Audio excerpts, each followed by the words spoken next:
दोस्तों जल्दी से आप अपने चैनल और गुरुजी को सब्सक्राइब करें और इस घंटी पर क्लिक कर दें ताकि आपको पता चल जाए कि आपका इंग्लिश का पीरियड शुरू हो चुका है। हेलो स्टूडेंट्स, कैसे हो आप लोग। आई होप सभी बढ़िया होंगे। तो बच्चों, हम लोग अ रिवर जो पोएम पढ़ी थी हमने, उसका क्रिटिकल एप्रिसिएशन देख लेते हैं, ठीक है। इसके नोट्स तो आपको वेबसाइट पे मिल जाएंगे, www.ourguruji.in वेबसाइट पे आपको इसके नोट्स मिल जाएंगे। ठीक है, चलो स्टार्ट करते हैं। सबसे पहले इंट्रोडक्शन, पोएम का इंट्रोडक्शन या पोएट का इंट्रोडक्शन थोड़ा बहुत। तो देखो, पोएम क्या है एक्चुअल में।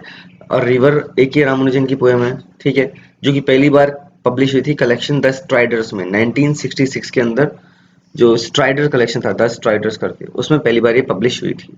यही बड़ी मतलब थॉट प्रोवोकिंग पोएम है, मतलब आपको सोचने पे मजबूर करेगी इस तरह की पोएम है। ये पोएम जो है ना, वो एक्चुअल में देखा जाए तो एक फ्लड, बाढ़ आई नदी में, उससे क्या परिणाम निकले उनको हाईलाइट करती है। परंतु इसका जो ऊपर से देखने में ऐसा लगता है मतलब, परंतु जो इसका रियल फोकस है ना पोएम का, वो कहाँ है कि जो मॉडर्न राइटर्स है ना, वो आज भी ओल्ड राइटर्स को ब्लाइंडली फॉलो कर रहे हैं, उनकी स्टाइल को फॉलो कर रहे हैं, उनके कंटेंट को फॉलो कर रहे हैं। वो किस टॉपिक पे लिखा करते थे उसको फॉलो कर रहे हैं। मतलब मॉडर्न राइटर्स अपना कुछ नया नहीं लिख रहे हैं, वो अपने दिमाग का इस्तेमाल नहीं कर रहे हैं। एक्चुअल देखा जाए तो वो अपनी खुद की कोई नई स्टाइल डेवलप नहीं कर रहे हैं, वो अपने खुद का कंटेंट नहीं चूज कर रहे हैं, वो आज भी ओल्ड राइटर्स को फॉलो कर रहे हैं। तो मेन फोकस इधर है, जबकि ऊपर से पोएम पढ़ने में लगता है इस फ्लड के ऊपर है, ठीक है।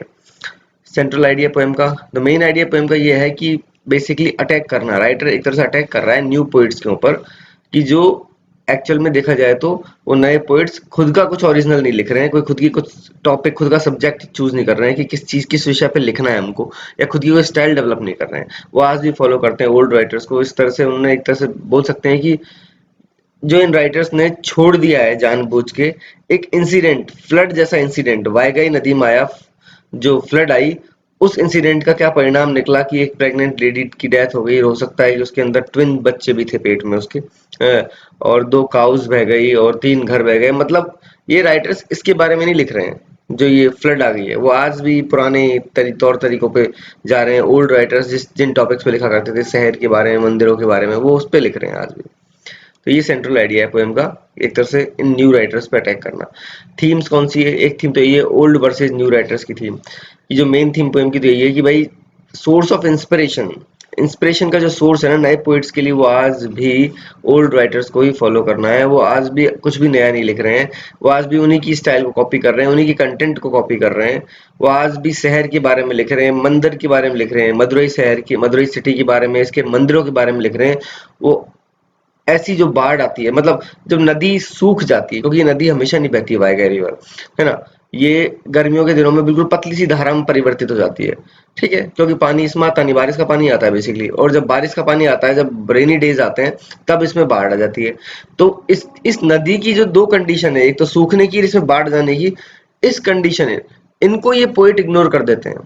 वो इनको डिस्क्राइब नहीं कर पा रहे हैं, मतलब वो इसको अपनी पोइट्री में उतारते नहीं है, लिखते नहीं है इसके बारे में कि इस नदी से, मतलब ये नदी में इतना इंस्पिरेशन तो आराम से आपको दे देगी। जब इसमें बाढ़ आती है तो आप एकदम मतलब इसके नज़ारों को देख के इतना इंस्पायर तो हो सकते हैं कि कम से कम इस बाढ़ ने क्या तबाही मचाई उसके बारे में कुछ लिख दें। परंतु नहीं, वो पोइट्स नहीं लिख रहे हैं। तो वो इस नदी की सूखी कंडीशन या इसकी फ्लडेड कंडीशन, इन दोनों को इग्नोर कर देते हैं। और आज भी वही टेम्पल्स एंड सिटी के बारे में लिखे जा रहे हैं जो कि ओल्ड राइटर्स लिखा करते थे। अब सेकंड थीम है फ्लडेड रिवर का डिस्ट्रक्शन, की इस नदी ने क्या तबाही मचाई कि वाइगा रिवर है वो फ्लडेड हो जाती है। हर साल रेनी सीजन के दौरान इसमें बाढ़ जाती है, ठीक है, और उसके कारण कुछ ना कुछ कैजुअलिटीज, कुछ ना कुछ डेथ वगैरह होती हैं। पोइट जब इस नदी को देखने, मतलब इस शहर में विजिट किया पोइट ने, तो उसने पाया कि बाढ़ आ गई थी, और इस बाढ़ ने एक प्रेग्नेंट लेडी की डेथ, मतलब जान ले ली। जो हो सकता है कि उस प्रेग्नेंट लेडी के अंदर 2 आइडेंटिकल ट्विन्स हों, मतलब कहने का मतलब उसकी लेडी के पेट में जुड़वा बच्चे हों, ठीक है, और जुड़वा बच्चे भी कैसे आइडेंटिकल, जिनकी अंतर भी नहीं बताया जा सके। मतलब राइटर कुछ शब्दों का इस्तेमाल करता है कि उनकी बॉडी पे एक तिल तक नहीं है मोल्स भी नहीं है, और आप उनमें अगर डिफरेंस बताओगे तो कैसे बताओगे? उनके डायपर के कलर से। ये मैंने पोएम पढ़ा जब आपको समझाया था, ठीक है। और साथ में 2 गायें बह गई जिनका नाम वो गोपी वृंदा बताता है, मतलब क्योंकि जनरली यही नाम होता है गायों का। It also swept away 3 village houses, साथ में इस बाढ़ ने 3 घरों को भी बहा दिया है। तो ये फ्लड जो आई नदी के अंदर, उसने जो तबाही मचाई उसका डिस्क्रिप्शन भी इसमें मिलता है। तो ये भी एक थीम है ठीक है। फिगर ऑफ स्पीच कौन कौन सी है? एलिटरेशन, कपल ऑफ काउज, का, तो का साउंड एक क्या है? कॉन्सोनेंट साउंड है, व्यंजन की साउंड है, इसका रिपीटेशन हो रहा है वर्ड के स्टार्टिंग में ही, ठीक है, तो ये एलिटरेशन हो गया।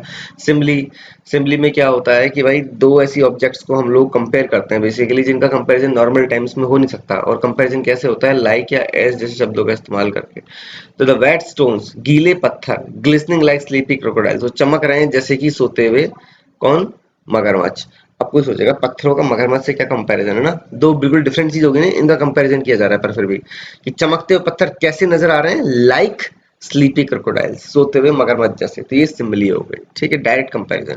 फिर मेटाफर, मेटाफर में भी कंपैरिजन ही होता है, परंतु इनडायरेक्टली होता है, जैसे कि the dry ones shaven water buffaloes. Writer ने यहाँ तो क्या लिखा कि वेट स्टोन्स, गीले पत्थर दिख रहे हैं चमकते हुए, मतलब गीले पत्थर चमक रहे हैं जैसे कि स्लीपी क्रोकोडाइल्स हैं।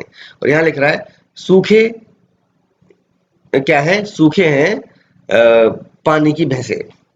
अब क्या सूखे पानी की भैंसे? मतलब सूखे पत्थर के लिए बोल रहा है, परंतु उसने ना लाइक इस्तेमाल किया ना एज इस्तेमाल किया, कि सूखे पत्थर दिख रहे हैं मतलब पानी की भैंसों जैसे। ऐसे ऐसे नहीं बोला उसने सीधा, है ना, बिना बालों वाली पानी की भैंस, पानी की भैंसे मतलब तो उसने ऐसे नहीं बोला, उसने डायरेक्टली क्या बोल दिया कि जो सूखे हैं ना वो तो पानी की भैंसे हैं।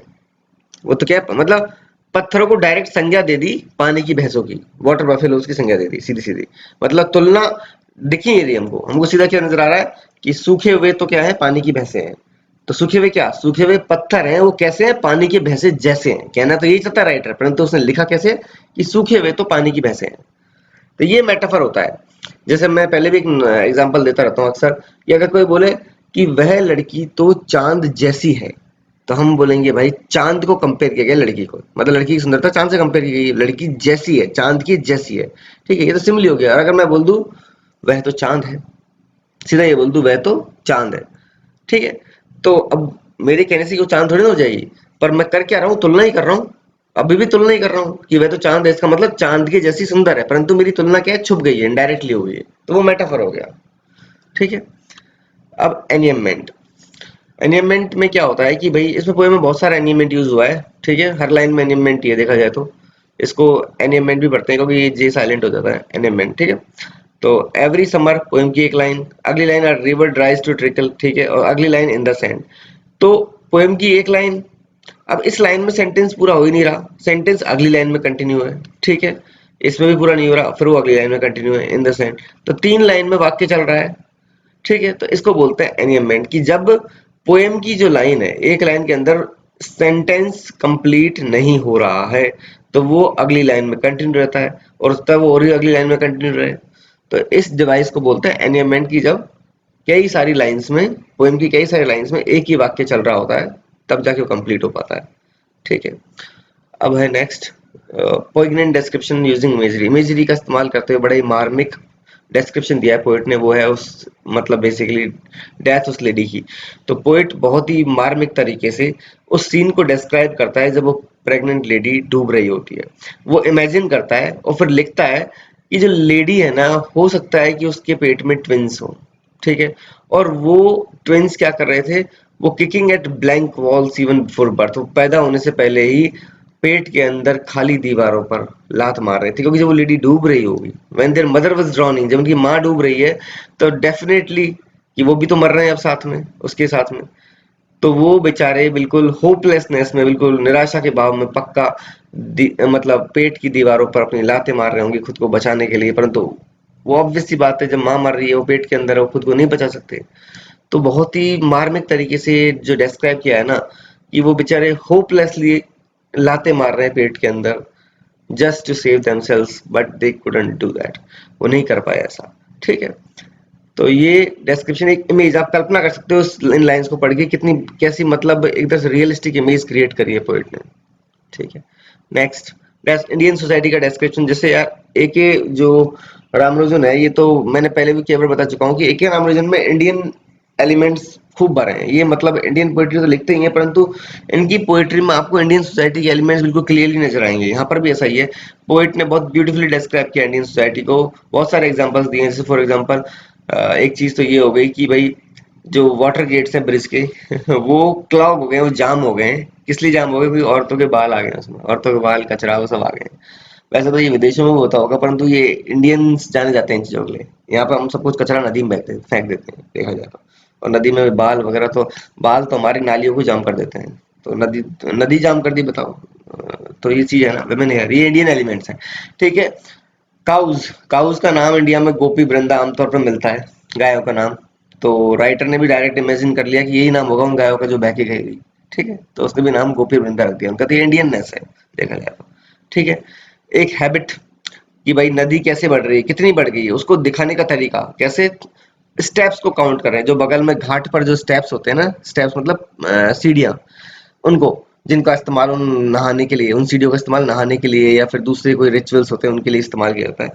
उन स्टेप्स को काउंट करके लोगों में अक्सर आदत होती है, हाँ नदी चढ़ गई, 10 सीढ़ियों तक चढ़ गई, अब 15 सीढ़ियों तक चढ़ गई, अब 20 सीढ़ियों तक चढ़ गई। तो ऐसे काउंट करके दिखाने का जो तरीका है, ये इंडियन तरीका। ठीक है, तो ये काफी हद तक इंडियन है ये चीजें। तो इसमें इंडियन सोसाइटी के एलिमेंट्स नजर आते हैं। राइम एंड स्ट्रक्चर, पोएम में कोई स्टैंजा फॉर्मेशन नहीं है। ठीक है, कोई राइम स्कीम भी नहीं है, कोई रिदम भी नहीं है, कोई लाइन इतनी सी है, कोई लाइन इतनी लंबी है। ठीक है, तो हम कह सकते हैं कि ये फ्री वर्स में लिखी गई है, कोई राइम स्कीम, कोई रिदम इसमें नहीं है। तो ये अपना क्रिटिकल अप्रिसिएशन हो गया बच्चों, और रिवर पोएम का। इसके नोट्स आपको साइट पे मिल जाएंगे www.ourguruji.in पर। ठीक है, तो मिलता हूँ नेक्स्ट लेक्चर में। Till then goodbye, see you soon, take care.